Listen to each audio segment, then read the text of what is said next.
Topic po natin, 5 medyo matatamis na pagkain, mga sweet foods na pwede sa diabetes. Possible ba to?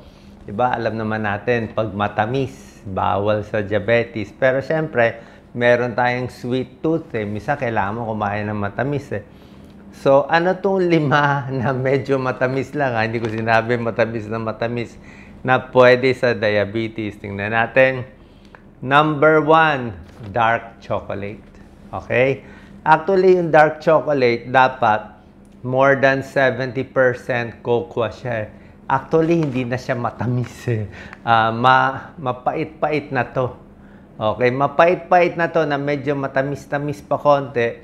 Pero ang dami ng kakainin, hinay-hinay pa rin, mga 30 grams lang. So, isang maliit na bar lang yan. Kung ito yung palad nyo, mga ganyan lang siguro. Maliit lang siya, maliit lang.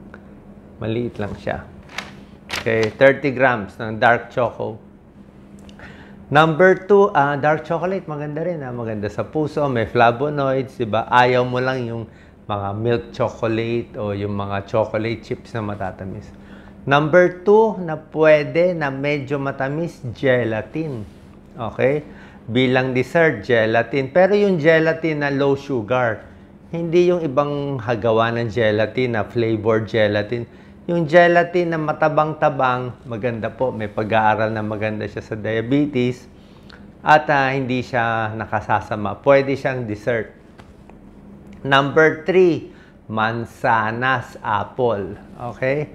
Apple, di ba? An apple a day keeps the doctor away. Ang apple, hindi siya talaga matamis, pero may apple na matamis.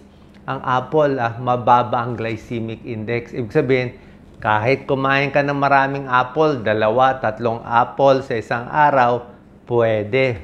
Kahit diabetic ka. At mataas siya sa fiber. Pagkakain kayo ng apple, hugasan maigi yung balat, hugasan para walang mga pesticide, walang toxin. Tapos pwede mo kainin konti ang balat. Yung fiber kasi, yung pectin na sa balat eh. Kung marami kang fiber makakain, bababa pa cholesterol mo, bababa pa blood sugar mo. So, apple pwede sa diabetes. Number 4, pears. Peras, yung kulay yellow. Okay, mas matamis siya sa apple, pero ang benefits niya halos pareho sa apple. Halos pareho benefits niya. High fiber din siya. Tapos, yung balat nga niya, very high fiber. Yung consistency niya halos pareho. Hindi rin ganun katamis. Number 5, pwede ang plain yogurt. Yogurt, maasim, di ba? O merong yogurt ice cream na yung, wag lang, meron kasing yogurt ngayon na flavored na, ginawa ng strawberry o kung ano pa nilalagay. Hindi na healthy yun. O nilagyan ng maraming sugar din. Pero yung plain yogurt, yung maasim-asim, mas maganda pa siya, syempre, compared sa ice cream. Kasi ice cream, gatas, matamis talaga. So, yogurt, a little better siya. So, pwede yan. Okay? Dark choco, gelatin. Ano yung jello? Iba naman yung jello, marami ng sugar yun eh. Dark choco, gelatin, apple, pears, yogurt. Yan ang medyo matamis-tamis na pwede. Pwede rin naman, dagdagan natin itong 5. Pwedeng strawberry. Okay? Kung merong sa Baguio, may strawberry na matamis na talaga na hindi mo na kailangan lagyan na kung ano-ano. O yung, and lastly, meron yung mga ice cream na, yung mga popsicle lang. Oo, matamis siya, pero compared sa full cream milk na ice cream, pwede na itong medyo pagka-popsicle konti. Yung mga ibang matatamis na gusto nyo, ay yung mga cake at iba pa, hindi ko naman sinabi pigilan lahat, magagalit kayo. Pwede kumain, pero litan mo na lang yung slice. Kung sa cake talagang manipis lang kasi nga yun, mga nagpapataas ng sugar. So, ito lang yung mga pwede. Kasi yung mga ibang matatamis, hindi na okay. Yung mga soft drinks, hindi na okay. Iced tea, asukal, ice cream, donut, cake, pastries, yun. Pwede, pero mabilis magpataas ng blood sugar. Bukod dito, idagdag na rin natin, nagbibigay na rin tayo ng tips Meron namang pagkain na hindi matamis. Wala siyang sweet, pero masama sa diabetes. In short, pag sinobrahan mo to, nakasasama pala sa diabetes. Ano tong mga bagay na to na hindi naman siya matamis, Pero yung iba kasi, pag nakita nila, itong pagkain hindi matamis, pwede na. Hindi ganun po. Oh, meron 7 pagkain na hindi matatamis pero ingat at medyo hinay-hinay sa diabetes. Number 1, starchy vegetables. Yung gulay na maraming starch, maraming carbohydrates. Ano to? Patatas. Di ba? Patatas, parang kanin yan. French fries. Ayan, magpampataas ng blood sugar. Yung mga corn, mais. Healthy ang corn, pero kung kumain ka ng 1-2 corn, parang isang platong kanin na yun, pareho na yun. Diba? So, tataas din blood sugar mo dyan. Patatas, corn, kalabasa. Kalabasa is very healthy. Vitamin A, antioxidant. Kaya lang pag sinobrahan mo, bilang yan parang kanin na. Green peas, kasama din yan. Kamote, maganda ang kamote, healthy ang kamote. Ang point is, actually, itong mga kamote, better pa to than rice. Mas mababa glycemic index nila. Pero kasama rin sa bilang ng dami ng kakainin nyo. Hindi porke patatas, pwede mo na kainin ng marami. Tataas ang blood sugar. Ang gulay na gusto natin, yung gulay na mababa ang glycemic index. Ano itong mga gulay? Ito yung mga green leafy vegetables.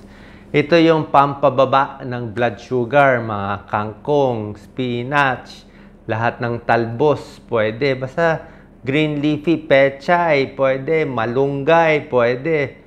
Ampalaya, ampalaya, pampababa ng blood sugar. Okra, maganda rin yan na gulay. Ito yung mga okay na gulay, pangmayaman. Kale, okay din, pero mahal yun So, yung mga starchy, patatas, corn, hinay-hinay, pero yung mga kangkong, spinach, talbos, mas marami pwede.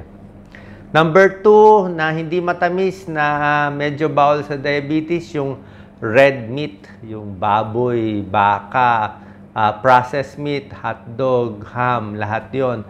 Hindi ko sinabi bawal kainin, pero may pag-aaral, 63,000 people ito sa China to ginawa. Yung mahilig sa red meat at prito, fried meat, mga pork chop, ganyan, mga steak, puro hotdog, mas tumataas ang blood sugar. After ilang years, diabetic. Marami nagiging diabetic. Bakit? Malamang sa prito, sa mantika. Siguro araw-araw prito ang gusto nila. Plus yung processed meat, may nitrates, preservative na hindi rin maganda sa katawan. Number 3, white rice, syempre. Kanin, di naman matamis ang kanin, pero pagdamihan mo ang kanin, o yung mga pagkain gawa sa kanin, tataas ang blood sugar natin. Kaya nga, sabi ko kung dati 1 cup, kung kaya mo half cup of rice, kung dati 2 cups, kung kaya mo 1.5 cup, pero yung mga only rice na kanin ng kanin, lalo na pag ginawa mo pang sinangag o fried rice, mas mataas pa calories. Kasi yung mantika, may calories pa yun May, di ba, sinangag, may asin pa. So, lahat siya tataas, nakakataba. May pag-aaral yung mahilig talaga sa kanin, malakas sa kanin, 20% higher chance magkaroon ng type 2 diabetes. Okay? So, mas gusto natin, bawasan yung kanin, damihan yung gulay. Or kung gusto yung kanin, brown rice better. Okay? Number 4, pati pandesal. Okay? Pandesal, pati puto, mga kakanin natin. Actually, puto, isip mo yung kulay puti, di ba? Parang hindi naman ganun katamis. Bilo-bilo, di ba? Gusto natin yan sa ginatan, parang hindi naman ganun katamis. Pero gawa siya sa rice Gawa siya sa rice. Tsaka, may sugar din yan. Lalo na yung pandesal natin sa Pilipinas.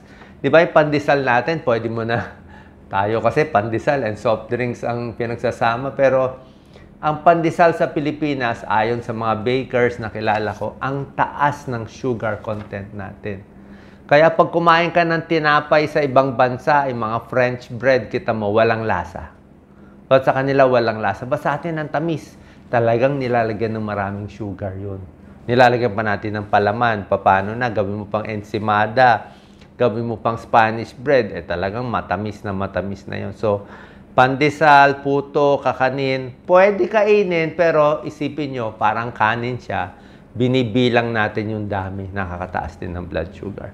Number 5, yung mga junk food na maalat. Salty junk food, mga chips, kung ano-anong potato chips, ano pang chips, mga cornix, mani na maraming asin, yung mga processed meat na maalat, yung popcorn, healthy ang popcorn, pero pag ginawa mo ng buttered, salted popcorn, junk food, hindi na po ganun hindi na healthy syempre. Ang recommended salt intake natin, 2,000 milligrams lang in a day. Sobra-sobra to pag kumain ka nito. So, pag salty yung pagkain, pwede ma-high blood sa asin, pwede kang magmanas sa paa, magmanas sa muka, pwede masira ang kidneys, magkaka-kidney problem dahil sa alat, at pag may high blood, may sakit sa kidney, kasama na yan, diabetes.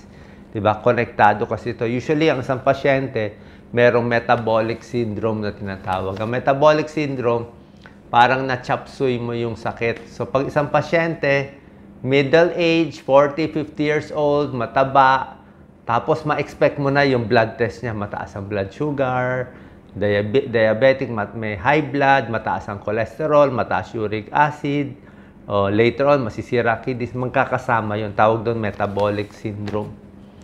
Number 6, pritong pagkain. Okay? Fried foods, lalo na yung prito na may breadings, yung may balot. Let's say, fried chicken, everyday fried chicken. Siyempre, fried puro mantika. Tapos yung fried chicken mo, may breadings pa. Yung binabalot. Ang problema sa breadings, yun na nag-absorb ng maraming mantika. At yun, doon napupunta lahat ng mga alat. Alat, seasoning na. So, magiging super alat at super salty kahit yung fried chicken mo. Tapos, nilubog mo pa sa mantika. Alam niyo naman, pag nilubog ang ulam sa high heat, hindi maganda. Kahit nga yung mga pritong isda is healthy, mataas omega-3 fatty acids, pero yung isda na nilagyan mo na ng breading na prito, hindi na ganun ka-healthy. Kasi yung high heat, fried foods, pwede magkaroon ng mutagenic compounds, nasisira yung genetic material nagbabago. So, pwedeng cancer-causing. Possible lang. Meron siya yung mga bad components to, yung mga heterocyclic amines, ayaw natin yan. Advanced glycation and products, AGE, hindi natin gusto yan. Nagkakaroon ng insulin resistance at magkaka-diabetes sa ibang araw. Gusto natin baked, grilled, broiled, or roasted. Number 7, sausawan. Okay? May mga sausawan nakatago yung alat at asukal tulad ng ketchup. Okay ang ketchup, di ba? Gusto natin kamatis, healthy. Pero pag ginawa mo na kasing ketchup, ang daming salt.